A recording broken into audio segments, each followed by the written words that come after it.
Shalom, salam sejahtera. Renungan malam seiman berjudul Kembali Menjadi Debu. Dan debu kembali menjadi tanah seperti semula dan roh kembali kepada Allah yang mengaruniakannya. Pengkhotbah 12 ayat 7. Untuk memahami apa yang terjadi kepada seseorang pada waktu meninggal, ia harus mengerti manusia itu sebenarnya terbuat dari apa.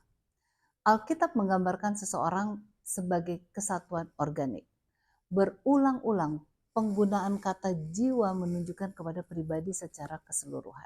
Dan pada satu kali yang lain menunjuk kepada kasih sayang dan emosi. Akan tetapi itu bukan berarti mengajarkan bahwa manusia terdiri dari dua bagian yang terpisah.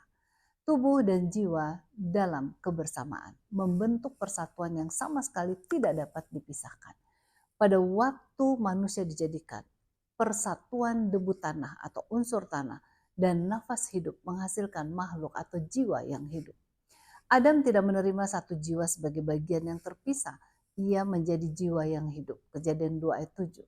Pada waktu mati maka sebaliknya yang terjadi. Debu dari tanah minus nafas hidup menjadi seseorang yang mati atau jiwa yang mati tanpa memiliki kesadaran apapun. Mazmur 146 ayat 4. Unsur-unsur yang menjadikan tubuh itu kembali ke tanah tempat asalnya. Kejadian 3 ayat 19.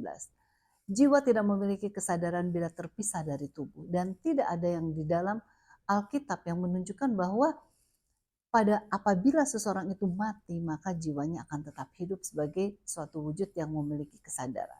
Yehezkiel 18 ayat 20 mengatakan, sesungguhnya orang yang berbuat dosa itu yang harus mati. Tempat tinggal orang mati menurut perjanjian lama disebutkan dengan kata Ibrani Sheol.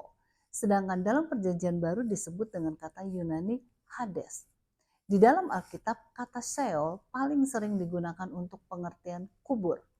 Maka kata Hades juga sama dengan kata Sheol.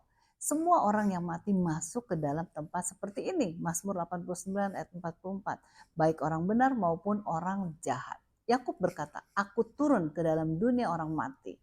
Kejadian 37 ayat 35. Maka apabila bumi atau mulut menelan Korah yang jahat dan rombongannya, mereka turun ke dunia orang mati atau Sheol. Bilangan 16 ayat 30.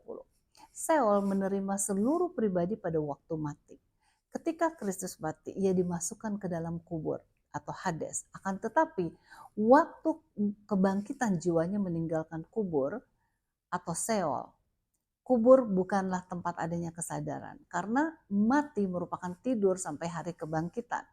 Kita merindukan bertemu dengan kekasih yang telah mendahului kita. Mereka masih di dalam kubur sampai hari kebangkitan.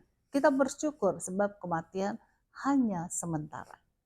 Semoga pengharapan menyertai kita sampai kebangkitan yang besar dan mulai itu pada kedatangannya yang kedua kali. Tuhan Yesus memberkati.